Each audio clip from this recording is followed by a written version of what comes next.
जिल्ह्यामध्ये माझे सातारा जिल्ह्याचे जिल्हाध्यक्ष अक्षयजी कांबळे, महिला जिल्हाध्यक्ष पूजाताई बनसोडे यांच्या माध्यमातून राष्ट्रीय अध्यक्ष सरसेनानी आनंदराज आंबेडकर साहेब यांच्या नेतृत्वाखाली मी आमचे महाराष्ट्राचे प्रदेश अध्यक्ष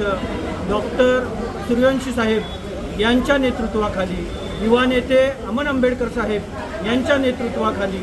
व पश्चिम महाराष्ट्र अध्यक्ष माझ्या मार्गदर्शनाखाली सातारा जिल्ह्यामध्ये रेकॉर्ड ब्रेक ना भूतो ना भविष्य एवढे लोकांचे पक्षप्रवेश आज साताऱ्यामध्ये झाल्यात। रिपब्लिकन सेनेचं सर्वसामान्य तळागाळातील माणसांपर्यंत जाऊन जी एक तळमळ आहे, लोकांना न्याय मिळवून द्यायची, त्यांची कामं करायची, युवकांच्या हाताला रोजगार द्यायचा, माझ्या महिला भगिनींच्या हाताला रोजगार द्यायचा, याच्यासाठीची जी धडपड आहे, शिक्षण आणि आरोग्यासाठी जे चाललेलं आपलं काम आहे, या कामाकडं आणि आपल्या कामावरती विश्वास ठेवून आज सातारा जिल्ह्यातच नव्हे तर पूर्ण पश्चिम महाराष्ट्रामध्ये रिपब्लिकन सेना मोठ्या ताकदीनं आज पक्षप्रवेश होत आहेत, मोठ्या ताकदीनं आज उभी राहत आहे।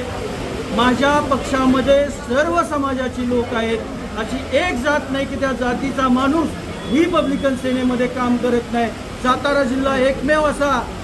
जिल्हा असेल आणि एकमेव असा रिपब्लिकन सेना पक्ष आहे ज्याच्यात सर्व जाती धर्माच्या महिला